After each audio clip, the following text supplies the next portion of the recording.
Batman 1989, I swear if you found the original copy of my VHS, no idea where it is now, I think I sold it to buy some sweets back in the day, but it would probably be the most watched videotape in the history of the platform.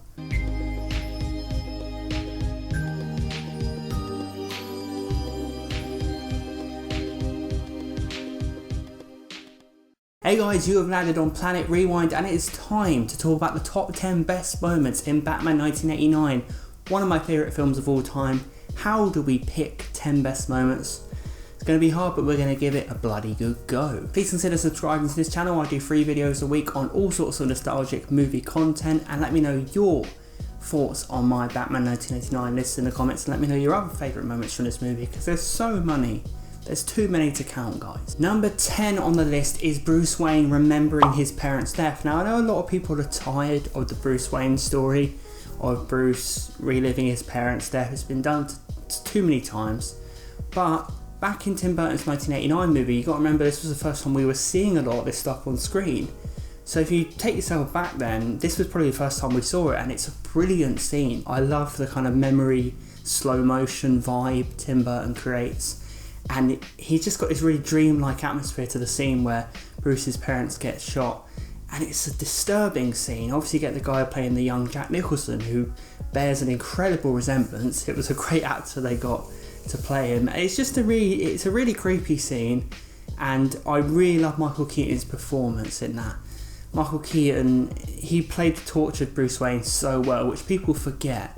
You know, people like to say, oh, he's not that much like Bruce Wayne in the comics. No, but he gets that torture side so well.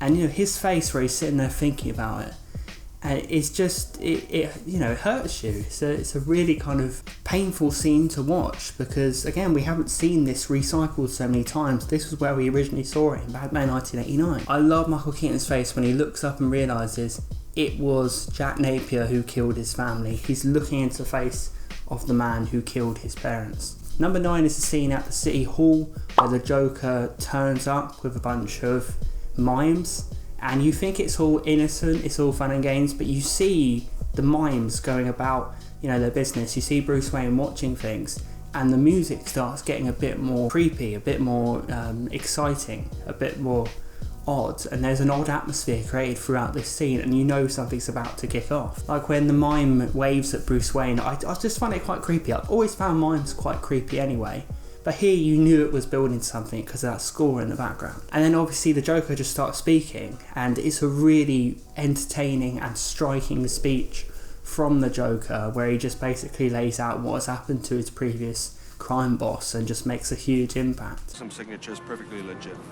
It is legitimate. I saw it. I was there. I saw it all. He reached up with his dead hand and signed it in his own blood. And he did it with this pen. Hello, Vinny. It's your Uncle Bingo. Time to pay the check. For me, that scene is so memorable, even though, you know, it's not really long. You know, there are other scenes in the film which go on longer. It's just a short snapshot. When I think of Batman 1989, I think of that moment. I just think it's a really great example of Nicholson's performance. I think it's a well done, slow burn kind of atmosphere built by Tim Burton and tension. And just, again, it's just so many shots in this remind me of comic book. I just imagine reading this in a comic book. I just love the way he designed this film. Everything feels for me like comic book snapshots. So number 8 is the mirror scene where Jack Napier has fallen into the acid. He's gone to some dodgy plastic surgeon to try and sort him out, and he asks for a mirror, and the plastic surgeon makes it clear that irreparable damage has been done and has left him with a permanent clown face.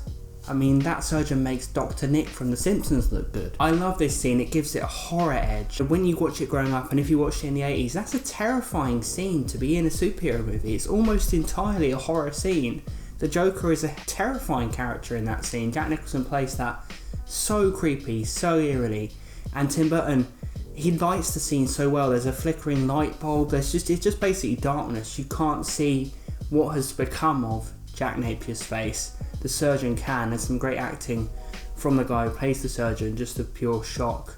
And obviously Jack Nicholson's reaction of this deranged laughter beginning, it's pure Joker. and then he just gets up and he just goes out there laughing his absolute head off. That scene is just, that could be in a horror film. Genuinely could be in a horror film, and I love how Tim Burton was ambitious enough and brave enough. Genuinely unsettling scenes in his Batman movie. And it is an unsettling scene. It is an edge of your seat, scary scene. And you know what? If I ended up with a permanent clown face from falling into some acid, like perfectly formed, everything perfect, is literally perfectly done, clown face, I'd probably start laughing if I looked in the mirror as well. I'd be like, how the fuck did it form this perfectly? And number 7 on the list is the bell tower scene, which is the culmination of the movie. I always felt this reminded me kind of a video game. It's like Batman goes through different thugs in a level to reach the Joker. Like he literally goes through thug after thug to get to the Joker, and then obviously he confronts him, and Batman is so badass in this scene. Michael Keaton, so intimidating, and you really feel the hatred he has for the Joker. Wonderful confrontation. Kill you. You idiot! You made me. Remember? You dropped me into that vat of chemicals. That wasn't easy to get over. And don't think that I didn't try. I know you did. I love how we end up with Batman and Vicky Vale hanging off the edge of the cathedral and the Joker's just dancing. Wonderful example of Jack Nicholson's just out of control, crazy, chaotic performance. And it's just hilarious how he's just doing this manic dance while these two people are hanging for their life. Tim Burton just gives it such a spectacle, such an awe, like you are watching something special and just so entertaining. Like this movie pretty much is the definition of entertainment. I love how people like to say that Batman killed the Joker in this one, but he actually doesn't on purpose. Like he shoots and tries to attach Joker's leg to the bell tower so he can't escape. It's actually Joker's helicopter that kills the Joker because they pull him so far that the thing breaks off. All Batman was doing was keeping him there so he could arrest him.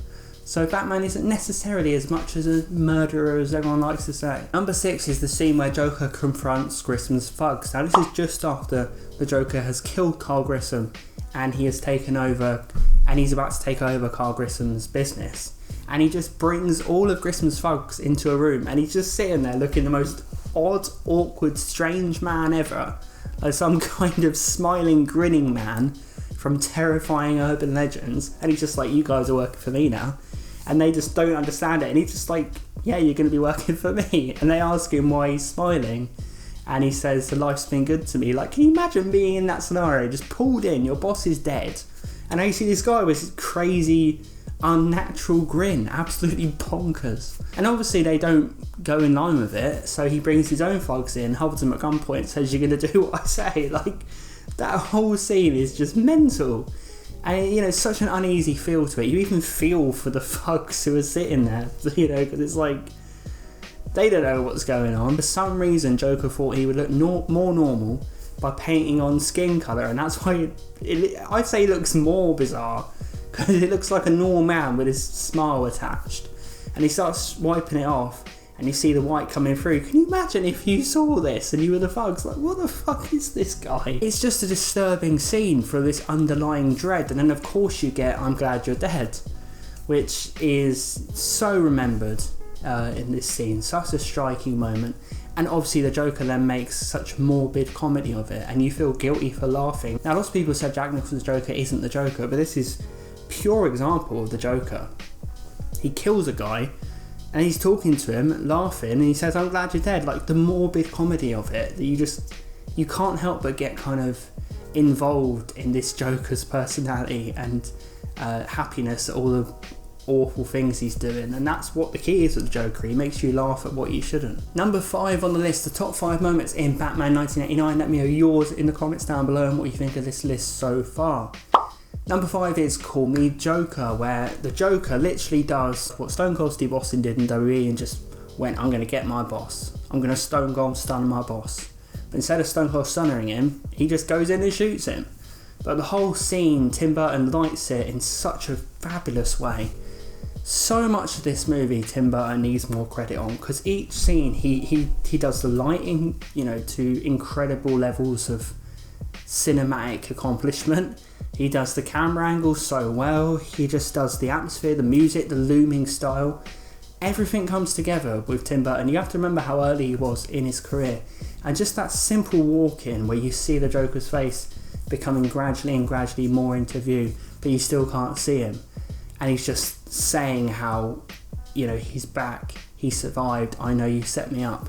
That whole scene is a fantastic, charismatic performance by Jack Nicholson. You know, you watch it today, lots of people say this has lost its dark edge, but think of it, back in the late 80s, this would have you on the edge of your seat. This is like electrifying cinema. Once again, just like the Joker, he is happy, he's giddy, he's just full of energy when he's killing someone. Again, a very Joker-like thing to do. I think Jack Nicholson is more accurate to the Joker than people give him credit for.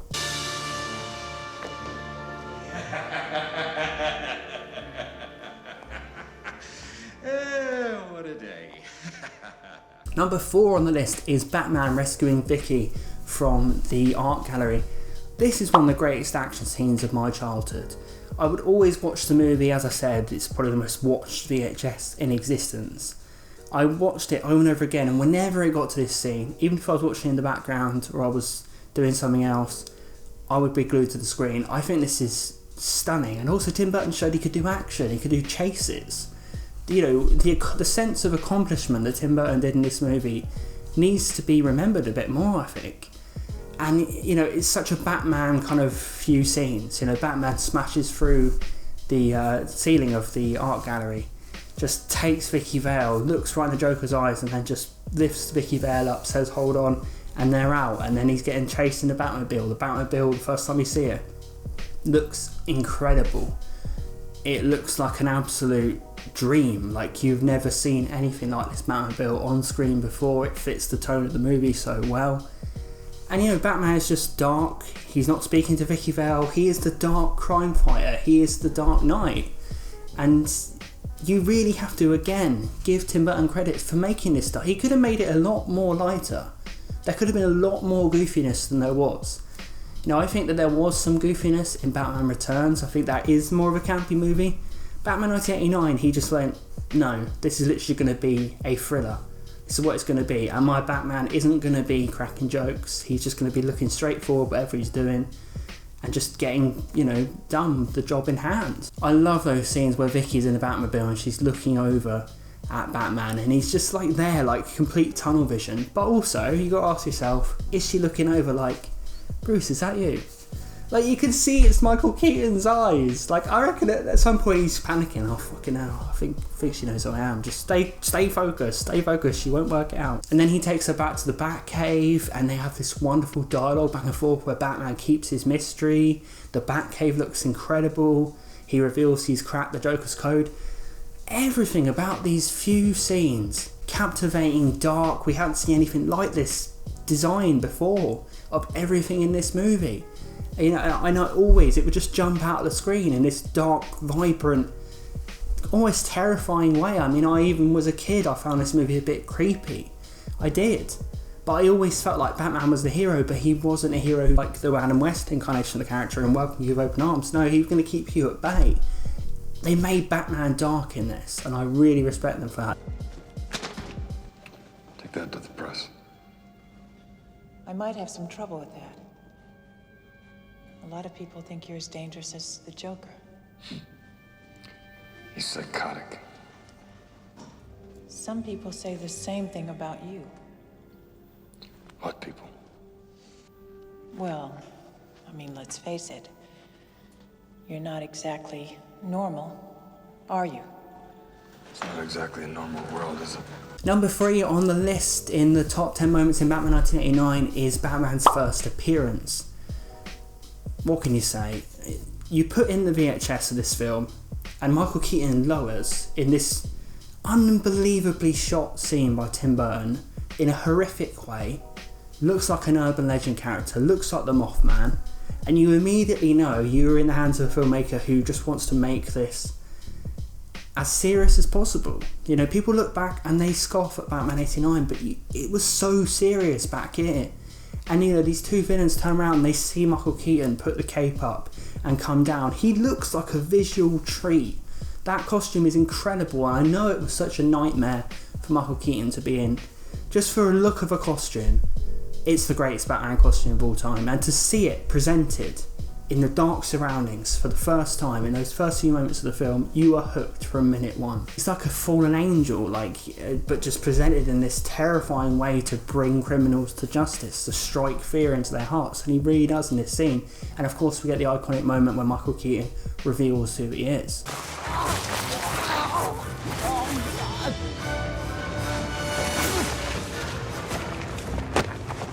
Don't kill me! Don't kill me, man! Don't kill me! Don't kill me, man! I'm not going to kill you. I want you to do me a favor. I want you to tell all your friends about me. What are you? I'm Batman. Michael Keaton's voice was on point, immediately on point, and it was essential that he had a voice that was intimidating, but you could also tell he was hiding his voice, but he didn't hide it too much. Michael Keaton completely nailed it.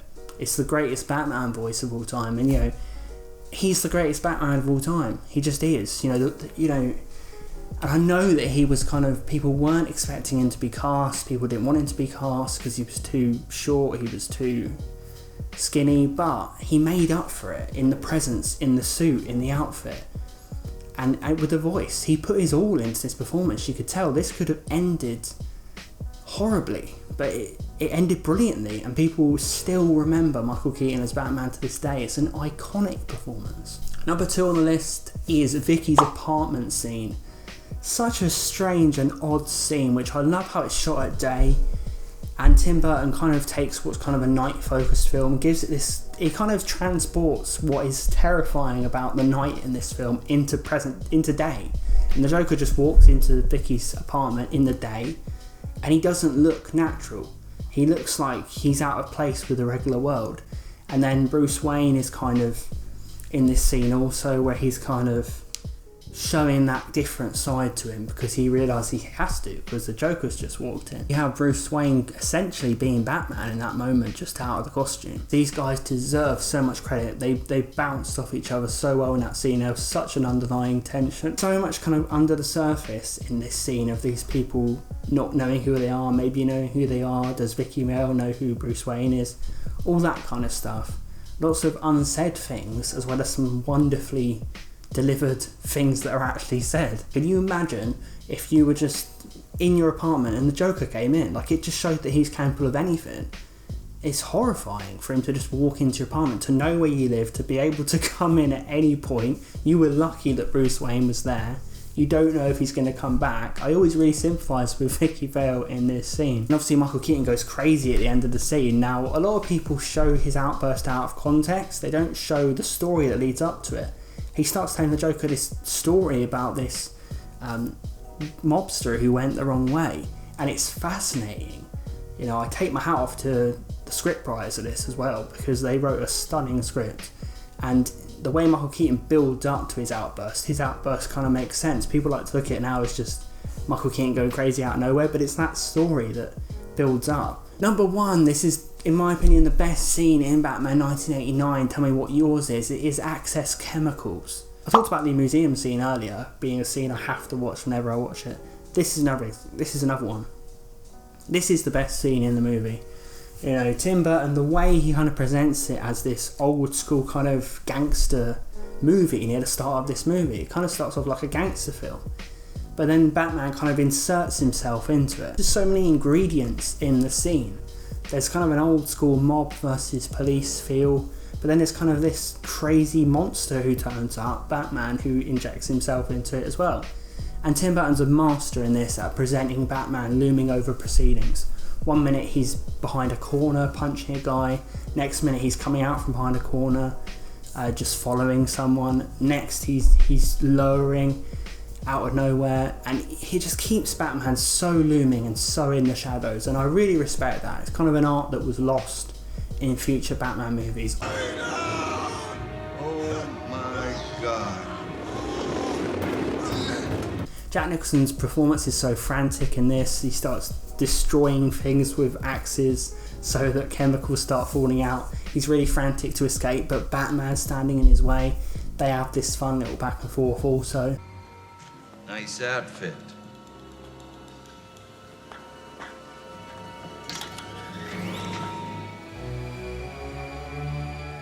And Jack Napier's vicious streak just leads him not to be able to escape. He needs to commit another murder, which gives Batman the chance to come back to him and accidentally send him over into the chemicals and create the Joker. I love the moment where Jack Nicholson's hanging off the edge and Batman's pulling, because I've heard some people say, oh, Batman deliberately throws Jack into the acid. He doesn't. Like, Michael Keaton does a great performance where Batman is literally shaking trying to hang on to Jack, and then Batman's face, Michael Keaton through a mask, you can't see much of his face at all except for his eyes and mouth, conveys so much. He's like, oh my god, I have just dropped someone into acid. He literally conveys that and he regrets it. Batman isn't a cold killer in this. People just take that out of context. He does kill. He does kill for a laugh in moments, but there are moments where he's clearly trying not to kill. This is like the only scene in the entire Burton trilogy where Commissioner Gordon's any good, and he is pretty good in this. But yeah, it's just a great little kind of police versus gangsters versus Batman set piece. It's so hard to do it long term, but it's great to see a whole movie where Batman is kind of looked at as a myth. He's being hunted by a reporter, no one believes in him, and then gradually people start to see him and are like, they can't believe it, they think it's like a real bat, even though how could it be a real bloody bat? It's a man in a bat suit, guys. It's just a fantastic, exciting scene. Just shows how well Tim Burton can deliver on set pieces. This movie's full of set pieces, as I talked about, full of just fantastic moments. So there you have it. That's my top 10 moments in Batman 1989. Let me know what you think of my list in the comments. Let me know some of your other moments that you love in the movie. Thanks for watching, everyone, and please come back to my channel on Friday. I'll be ranking the Mad Max movies. If you enjoyed this video, please consider subscribing, and I'll see you guys next time.